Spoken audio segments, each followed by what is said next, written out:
Hi guys! Welcome to Usapang Totoo, kung saan real talk lang, walang halong filter o arte.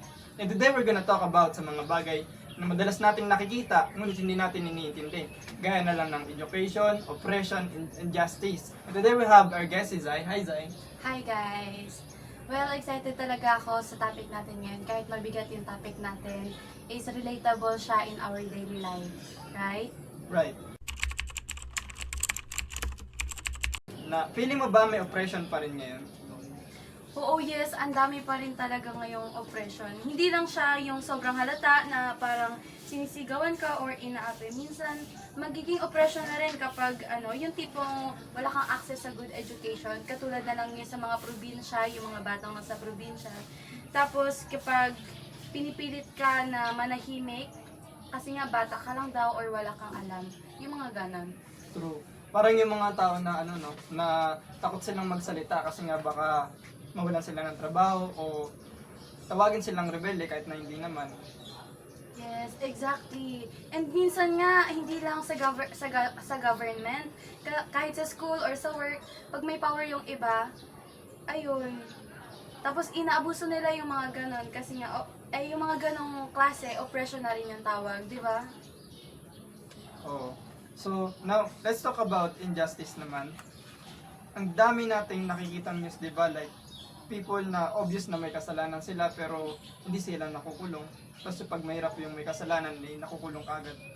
Yes, grabe nga eh, parang nakakapagod na rin no. Tapos yung mga simpleng tao lang, yung mga mahihirap, kahit maliliit lang yung pagkakamali na nagawa nila, ang laki-laki ng consequences na kinakaharap nila.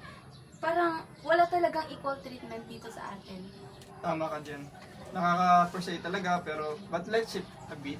Sa tingin mo ba meron pa ring hope na ma-reform yung ganitong sistema? Yes, of course. Naniniwala naman ako. Naniniwala pa rin ako kasi nga sa panahon natin ngayon, mas aware na yung mga tao, lalo na yung mga kabataan. Lalo na dahil din sa impluwensya ng social media. Marami na ang mga nagsasalita, hindi man instant pero at least 'di ba, step by step. May pagbabago naman, may improvement. True. And kahit small steps lang, it counts na talaga minsan kahit yung simpleng pagtulong mo sa community and yung simpleng pag-share mo ng mga legit na information, malaking bagay na rin yun. Yes, and speaking information, education is still one of the best way pa rin para ma-break yung cycle ng inequality. Hindi lang sa academic ha, pero yung pagiging aware mo sa rights mo, sa history, and sa totoong nangyayari sa paligid mo. Right? Ang ganda nun. And education is power talaga, pero dapat meron pa rin tayong maayos na mga gamit at guro para sa mas magandang pagkatuto ng mga estudyante. Yes, I feel that. Kaya nga dapat lahat tayo may role, di ba?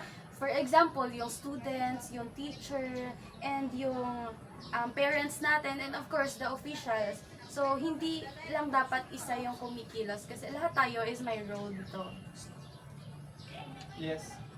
Solid advice no? And that's it for today's episode of Usapang Totoo.